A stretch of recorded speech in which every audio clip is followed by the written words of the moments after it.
मदारी और स्वर्णिम कपि के रूप में महादेव एवं हनुमान की लीलाएं देखकर ब्रह्मर्षि वशिष्ठ स्वयं को कृतार्थ अनुभव कर रहे थे। वह सोच रहे थे नारायण व सदाशिव की अभिन्नता व एकात्मकता के विषय में। शिव व विष्णु, विष्णु व शिव सर्वथा एकात्म हैं, अद्वैत हैं। रूप व आकार की वह भिन्नता इनमें दिखे, पर अंतश्चेतना, अंतर्भाव एवं अनुभूतियाँ इनमें हमेशा एक सी रहती हैं। वे मूढ़ हैं जो इनमें भेद करते हैं, जो इन्हें दोष समझते हैं। जब मदारी व स्वर्णिम कपि के रूप में हर व हनुमान अपनी लीलाएं कर रहे थे, तो श्री राम भी इन्हें मुग्ध होकर अहोभाव से देख रहे थे।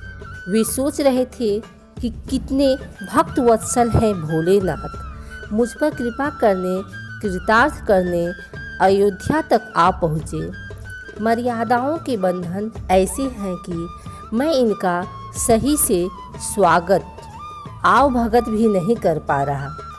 श्री राम के मन की लहरें, उनकी भाव तरंगे महादेव के अंतर्भावों को भिगो रही थी। हनुमान भी इससे अछूते नहीं थे, विलक्षण थे। ये क्षण सर्वथा अवर्णनीय, संपूर्णतया अपरिभाषित, कोई कुछ कह नहीं रहा था। बस मन के सरोवर में भावों की तीव्र तरंगे उठ रही थी। ब्रह्मर्षि वशिष्ठ, मर्यादा पुरुषोत्तम श्री राम, मदारी बीच में महादेव एवं स्वर्णिम कपि का रूप धारण किए हनुमान, सभी के नयन एक साथ भीग गए। ऐसा लगा जैसे कि सबको एक साथ भाव समाधि लग गई हो। राजसभा में इस सत्य पर किसी का ध्यान नहीं गया। ब्रह्मर्षि वशिष्ठ व श्री राम की ओर तो किसी ने देखा ही नहीं। हाँ, मदारी व कपि के करतब देखकर सभी ने यह सोचा कि इन दोनों ने सचमुच ही योग का यथार्थ प्रस्तुत किया है। इसे देखकर सबसे पहले महाराज दशरथ ने हर्ष से उत्साहित होते हुए कहा, आश्चर्यपूर्ण, अद्भुत व अश्रुत।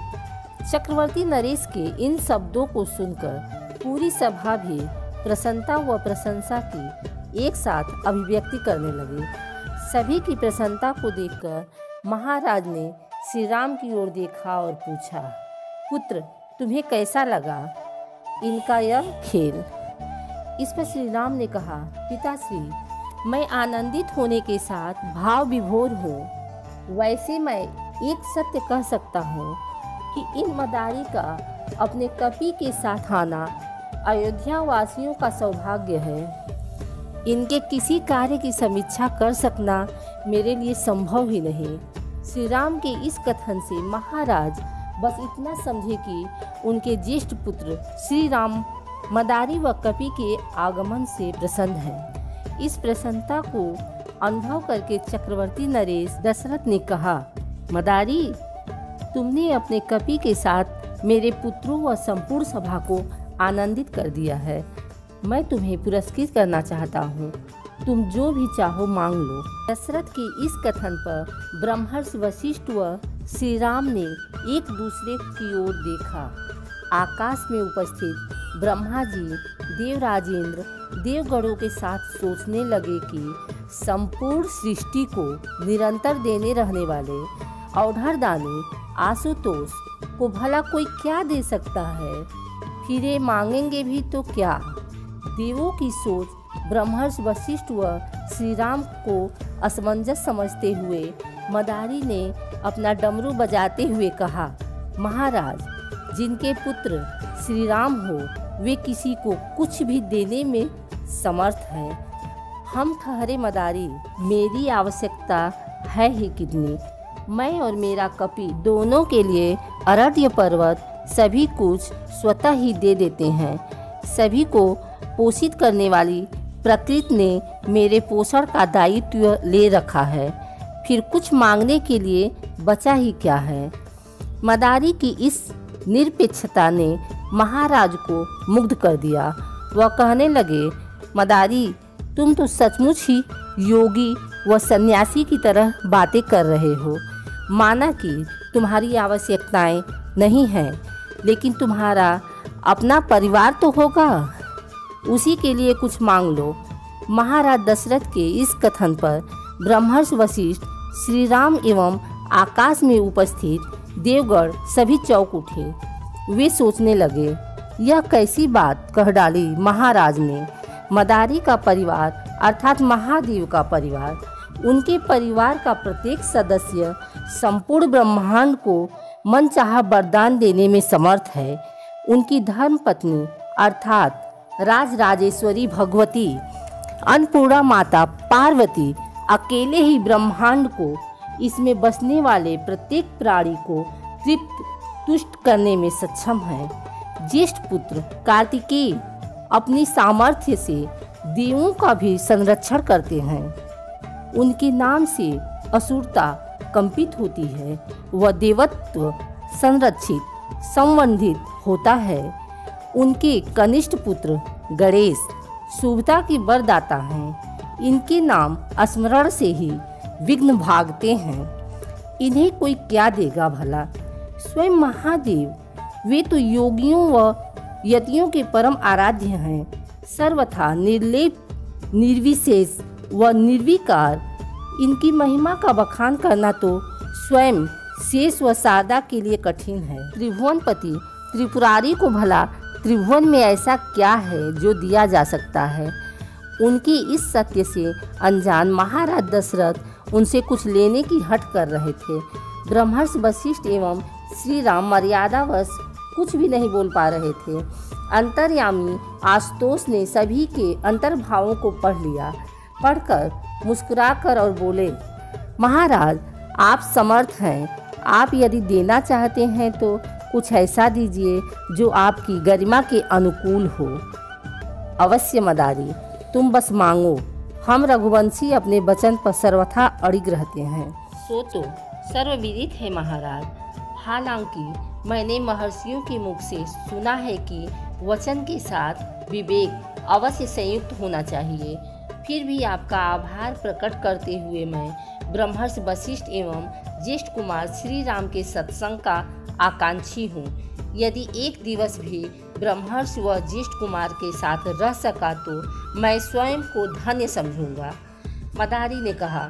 महादेव के इस कथन पर ब्रह्मर्षि वशिष्ठ व श्री राम एक साथ सोचने लगे, हे भोलेनाथ, आप सचमुच औढ़रदानी हो।